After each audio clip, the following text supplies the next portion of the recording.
Hey guys, I'm feeling sad today, so let's open 20 blind boxes. Bestie, you have an addiction, and I think a therapist might actually be cheaper at this point. Well, you have to wait. The thrill of blind boxes is in the anticipation, not in the reward itself. I guess you could say that the anticipation is the reward. Another one. Bruh!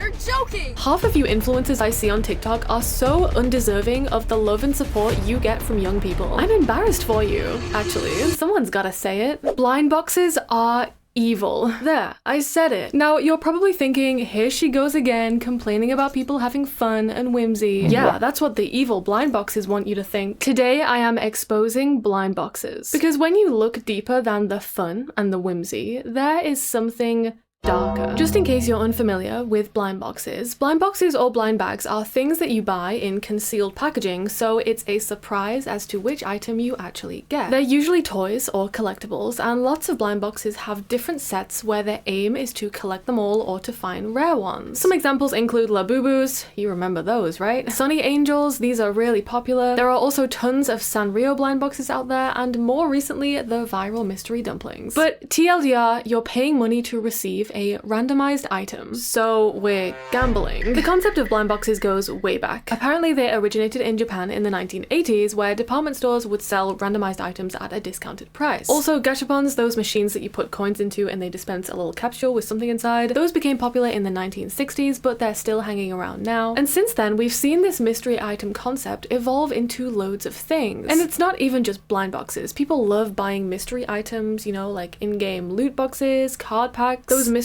jewelry jars we talked about a couple of weeks ago. It's everywhere. Blind box culture is so huge now that even big shops like Target and Walmart have whole entire shelves dedicated to random blind box slop. Come shop for blind bags with us! Today we went to Walmart to see if we could find some new blind bags. This Walmart had a ton of options, but most of them weren't new for us, and a lot of them were really expensive. Let us know if y'all have seen these new blind boxes, because we've never seen them before. We found these new Lego minifigures and we had to get them. We haven't been able to find Snapples in a long time, so we had to get them too. And these new How to Train Your Dragon blind boxes. And we found some Squishmallows. As we were leaving, we found these and we decided to get them as well.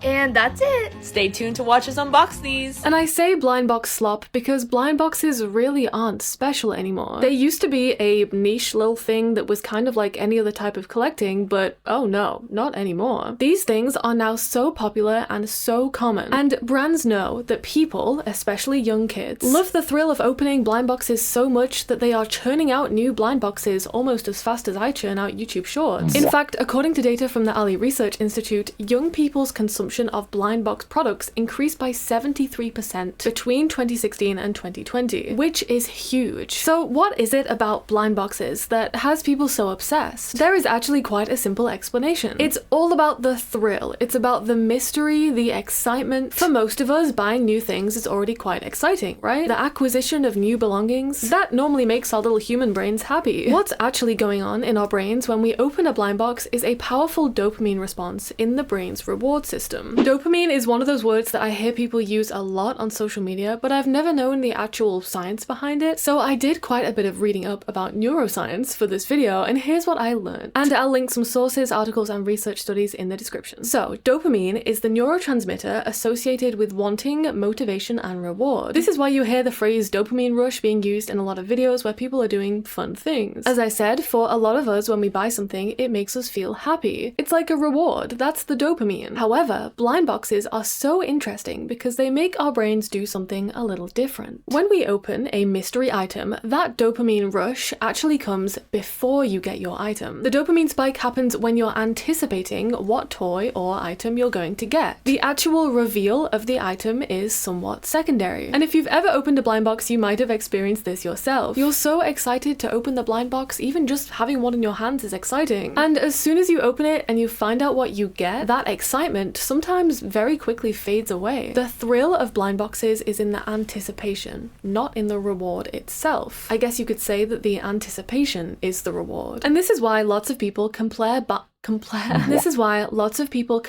blind boxes to gambling. It's not quite as extreme, however, the two things share psychological mechanisms. You've got the heightened dopamine-driven response by the uncertainty, the chance of getting lucky, and the cycle of repeated purchasing driven by the thought of, I'll just try one more. Maybe I'll get lucky next time. Blind boxes can quite easily get very addictive because our brains begin to crave that dopamine rush. People have even started making dopamine drawers, where they have an entire drawer or box filled with things like blind boxes that will give them that quick dopamine hit. Is this not starting to sound very addiction adjacent to anyone else?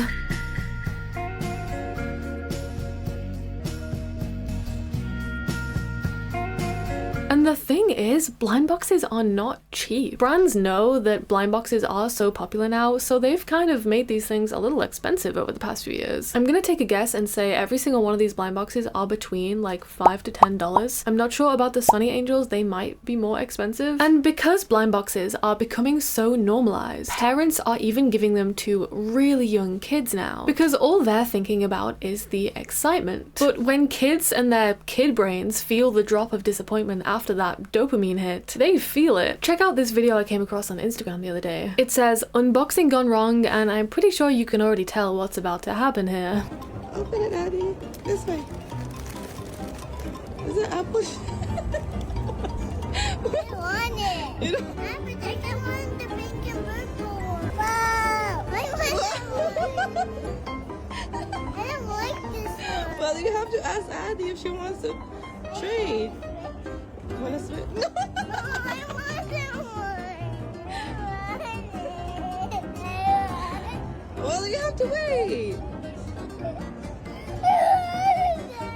So the older child didn't get what she wanted, and you can see it in her body language. She's kind of like immediately deflated. She's trying to cope a little bit, but she straight away hands it back to the parents, and she's like stomping her feet. She's not happy. I get it, queen, don't worry. But as soon as her sister like refuses to trade the one that she gets, she loses it. She is crashing out. It's like the end of the world. And the comments are saying, this is why blind boxes aren't for kids. They are simply not old enough for the mental roller coaster of this excitement and the anticipation followed by disappointment. Now, I'm not saying that kids are going to develop an addiction after being given one blind box. However, I did spot the parent, the creator, in the comments replying to this comment saying, she'll be fine, she has more coming. Their dad wanted to get them more to unbox. Now, I am not a parent. I'm not here to give parenting advice. That's something I'm definitely not qualified to do. All I will say is that if I had kids, repeatedly buying and opening blind boxes is not something that I would want to purposefully introduce them to at such a young age. I might let my kid have one if they really wanted, just so they could learn what true disappointment feels like. And then they could also learn that sometimes in life you get what you get and that's that. But I feel like repeatedly buying really young kids more and more blind boxes when they don't get what they want just instills this try again mentality. Just try one more, next time we might get lucky. Surely the next one will be the one. And before you know it, you're like my dad playing the lottery every week. When I think about blind box disappointment, I always think back to this video from the viral mystery dumpling situation. First thing. Who's that? For that one. Who's that one? Hey, I'm kind of excited. I've seen them literally all over my TikTok For You page. So, I got 2 from Five Below. Oh, I got a purple! I love this. Oh, and then the face, so cute. Look at that. Okay, next one. Another one. Bruh! You're joking! Oh wait, this one's different. Bruh, I got 2 purples. Bro, wait, this one feels different. Bruh, I didn't want to get a duplicate. Well, I got 2 purples. I'm kind of hoping to get a pink one. Really wanted a pink one. Anyways, that's my dumpling haul. Should I get more? I don't know.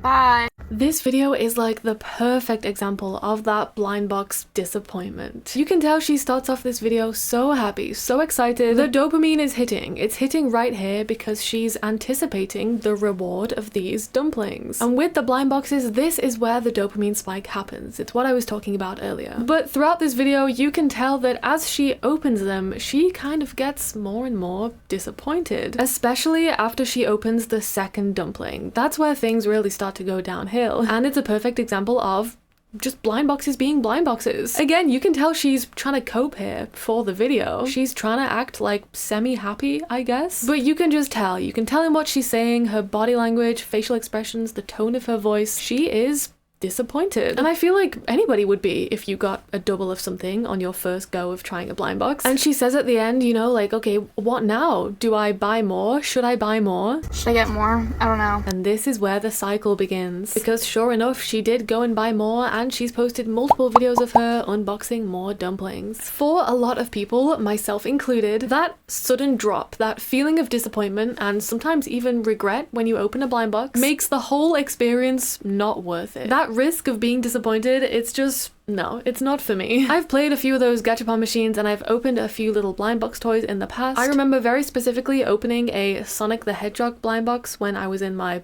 Shadow the Hedgehog phase. And I was like, okay, I want Shadow, obviously. Ideally, I don't really want Dr. Eggman because he's kind of ugly. But in particular, I definitely don't want this one. Can you guys guess which one I got? Fortunately for me, our secret US informant has insanely good blind box luck, and he ended up getting the Shadow. So I did end up getting the one that I wanted, but the one that I got that I didn't want, yeah, I think that ended up going in the trash. And that for me, that risk of disappointment, that risk of wasting money, the risk of getting something that I physically do not want is enough to put me off blind boxes. And sure enough, I haven't opened another blind box since the Dr. Eggman incident. And I know lots of people feel the same way about blind boxes. Sometimes it's just not worth it. So, blind boxes, the dopamine rush, that can get addictive. Spending money on these things and feeling like you've wasted money can get really frustrating. And there's actually plenty of research out there that links blind box over engagement with mental health issues like depression and anxiety. Remember when I said blind boxes are evil? I bet I'm starting to sound not so crazy after all, huh?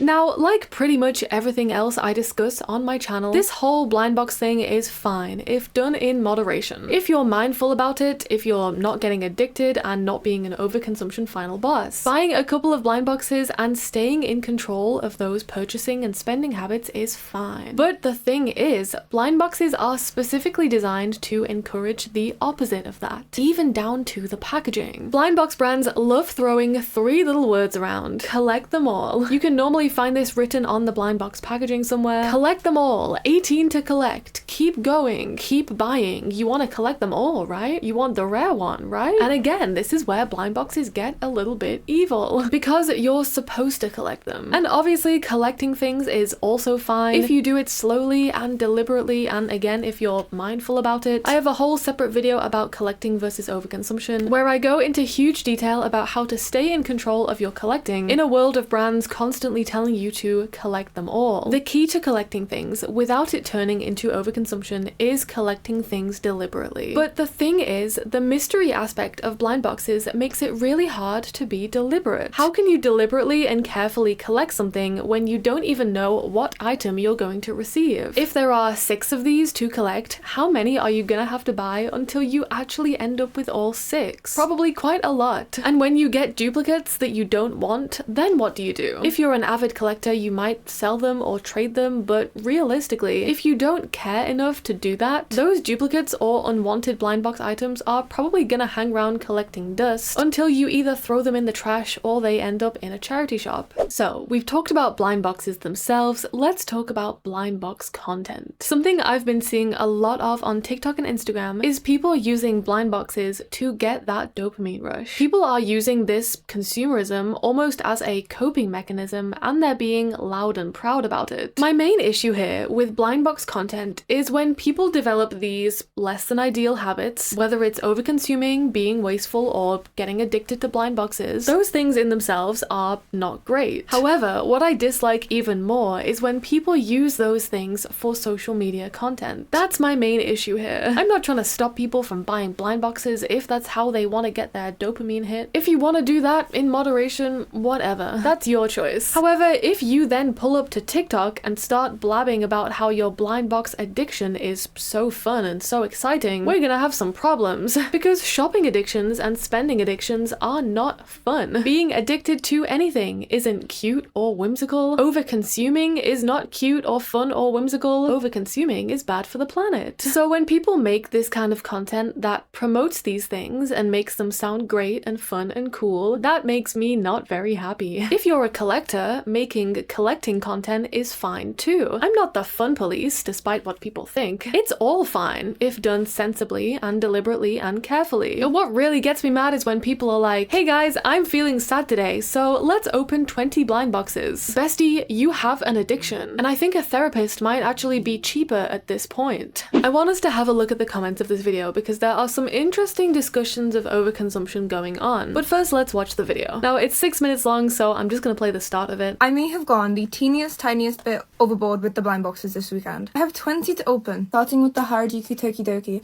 I love these because I love J fashion. I really want this one, or this like pastel goth one. I don't know which one is this. Oh my god, I got her! Ah! Is, I don't know. Oh, she's cute! She has like a little Stellina. These Miniso beach ones. I'm freaking Pachaco, right? Don't get me wrong, I do not hate Pachaco. I think he's a cutie. But like, I always get him, no matter what blind box it is. I don't really like the watermelon. That's the only one I don't really like, so. Let's see, let's have a look. Oh my god. Oh, it's so small. Look at it. That is so cute. Oh, okay, we got Kuromi. Oh, she's really cute. I'm not a Kuromi fan, guys. You'll see when I get these. I'm really hoping I don't get Kuromi. Okay, I think we'll stop there. You get the idea. We've got multiple blind boxes here and we're kind of just like spamming through them because this is a lot. Like, this is a lot. And you can see in the back that she does have some other like little collectibles, little figures, little models. But if we think back to our discussion about collecting versus overconsumption, in my opinion, collecting is when you slowly and deliberately collect specific things. And you have a plan for your collection. You know exactly what you want to collect, so you collect them. To some people, this might look like collecting, but I don't know, like we're accumulating lots of different items here. Like it's not just Sanrio or it's not just Miffy. We're opening lots and lots of different types of blind boxes here. Like there's nothing really specific about this from what I can tell. And I can't read her mind. I don't know how intentional she's being about this, but from my perspective, this isn't looking very specific or intentional. And you know, like I said before, blind boxes make it really hard to be intentional because you can't plan what you're gonna get. Anyway, looking at the comments of this video, because it seems like some people seem to share a similar opinion. Obviously, there are plenty of non-overconsumption related comments, but there are a couple that I can see. Overconsumption final boss. Somebody replied, "We ain't allowed to have hobbies no more." And the creator liked that comment. Somebody replied, "Overconsumption isn't the same as being a collector / having hobbies," which I agree with. I think there are a lot of people out there who just kind of like low-key have shopping addictions. They take that and they say, okay, well, buying things is my hobby. And I'm like, is it though? Like, does that really count as a hobby? We've got the classic response, it's her money. This is like the #1 response that people will say when somebody's doing bad things with their money. Oh, well, it's their money. They can do what they want. It's our planet that you're destroying, bestie. And the original commenter replied, "So it's fine when people buy a bunch of fast fashion and many stuff just because they have money?" You can already guess what this person's about to respond. Yes? Oh my goodness. Something that I love saying in response to this conversation is, okay, well, my hobby is setting forest fires. Maybe I want to spend my money going out to forests and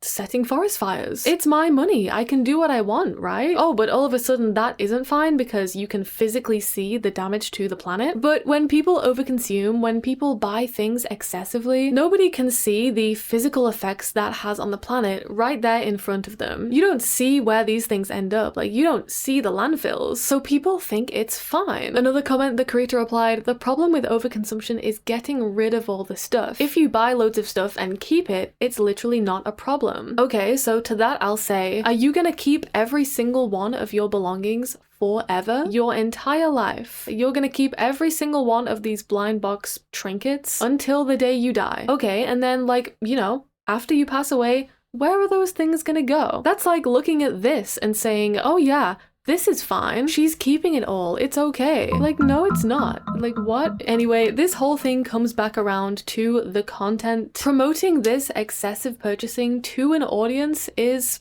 in my opinion, not a great thing to be doing. We have also seen this excessive blind box content, particularly in the viral mystery dumpling situation. Influencers going out and buying entire display cases of blind boxes just to make unboxing videos. Mate, look what I found more of. Toy Story 5 Mystery Mini Funkos. So I'm just gonna grab a couple. Done! To the car! I've got 8 more. Here's who we have so far. And I'm still after Lily Pad. So let's open them. Box 1. Box 2. Box 3. Box 4. Woody. Box 5. Box 6. I posted a short the other week that pretty much sums up my entire issue with this whole blind box content thing, so I'll play it in case you haven't seen it. This might be a hot take. I think influencers whose viewers are mainly young kids should not be allowed to post excessive blind box content. Hear me out. Blind boxes are, in my opinion, a form of gambling. You're taking a chance on something, and it offers that same dopamine rush as any other form of gambling. And that's okay, in moderation. But people are straight up getting addicted to buying these things. And there are influencers out there who are constantly making blind box content specifically aimed at kids and young teenagers. And I don't just mean like casually opening blind boxes. I'm talking about those creators who are opening blind boxes in every video, buying like 20 at a time. Why are we normalizing that? When you know your audience is mainly young kids. If you're labeling yourself as an influencer, what exactly are you trying to influence these young kids to do? Young people are so easily influenced. I just feel like influencers should take some responsibility for the kind of habits they're exposing young audiences to. But influencers aren't gonna stop because it's such easy content for them to make and they're just greedy for the views. So I feel like the social media platforms themselves need to start setting some rules about blind box content for young audiences, because it's getting out of hand. I posted this short a couple of weeks ago when I was feeling particularly annoyed about influencers and their excessive blind box content. And I think this whole thing comes down to responsible influencing. It is so rare to find influencers who will choose being a responsible influencer over the views and the consumerism and the brand deals. Influencers are greedy. It is all about who can get the most views and likes and comments and shares, who can be the most outrageous, who can unbox the most blind boxes. Being the most extreme influencer gets you internet clout, and influencers will do anything to get that clout. And that clout and the attention comes very easily from young kids. I'm talking like 10 to 14-year-olds. It is really quite easy to build a social media following of kids because they are so easily influenced. It is a lot harder, in my opinion, to grow an audience of adults because adults are a lot more solid in their interests, what they like and dislike, and who they'll tolerate. Adults also have a much lower tolerance for brain rot slop content. We don't have time for it. Younger kids are far less picky with influencers and content. They're still trying to figure out who they are and what they like, what they believe in, so they look to influencers on social media to tell them who to be, to tell them what trends to follow, what to buy, how to look, what to care about. That's why you see so many young kids in the comments of these influencers. And if you're an influencer who has an audience of impressionable young kids, I think you have a responsibility to try and influence those kids in a positive way. If you were a decent person, that's what you would do. If you had morals and if you cared. And influencers will say, it's not that deep. We're all just having fun. No, it is that deep. You're just denying that it is because you'd rather have the views and the money from the TikTok Creator Fund, and you would rather have the clout than be a half-decent role model for these kids. And the thing is, half of you influencers I see on TikTok are so undeserving of the love and support you get from young people. You feed these young kids undisclosed adverts and brand deals and